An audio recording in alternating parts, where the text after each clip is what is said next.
ঠিক একই রকমভাবে 13ই জুন আমরা নকশালবাড়ির একটা খবর দেখাই আপনাদের, যেখানে দেখা যাচ্ছিল যে বিদ্যুৎ অপচয় কিভাবে হচ্ছে। দিনের বেলা সারা দিন ধরে এই লাইট জ্বলছিল এবং এই খবর আমরা দেখানোর পরই বন্ধ হলো স্ট্রিট লাইট।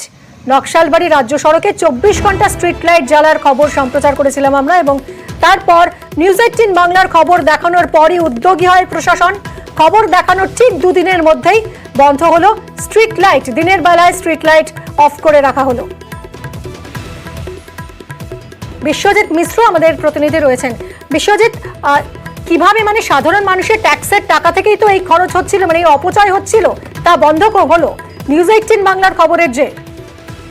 দেখো, একেবারে নিউজ 18 বাংলার খবরে আমরা কিন্তু দেখাই এবং তারপরে প্রশাসনের টনক নড়ে। প্রশাসনের পক্ষ থেকে যেই ঠিকাদারি এজেন্সি এই দেখভালের দায়িত্বে ছিলেন তাদেরকে নির্দেশ দেওয়া হয় যে পাঁচপুরে যেই টাইমার মেশিনটি খারাপ হয়ে গিয়েছিল তা দ্রুত সচল করার জন্য। এরপরেই কিন্তু ঠিকাদারি এজেন্সি তারা সেই মেশিনটিকে ঠিক করে এবং তারপর দেখা যায় দুদিনের মধ্যেই এই যে লাইট যেটা দিনে জ্বলতো এবং যা দিয়ে কিন্তু প্রচুর বিদ্যুতের অপচয় হতো, যার অভিযোগ করছিলেন স্থানীয় বাসিন্দা থেকে বিরোধীরা, তারপরেই কিন্তু প্রশাসন এই ব্যবস্থা করে এবং দেখা যায় এখন থেকে কিন্তু দিনের বেলা সেই লাইট চলছে না।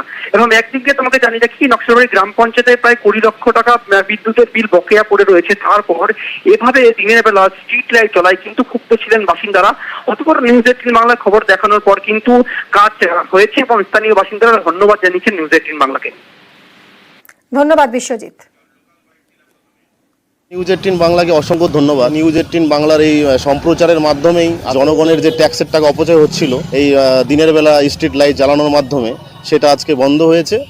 ধন্যবাদ জানাই নিউজ 18 বাংলা চ্যানেলকে। চ্যানেলের যে খবর তার পরিপ্রেক্ষিতেই আমরা সেখানে জানতে পারি সে লাইটটি দিনের বেলায় বন্ধ হয়ে গেছে। মানুষের দিকে তাকিয়ে আমরা আমাদের মতো ব্যবস্থা নিয়েছি।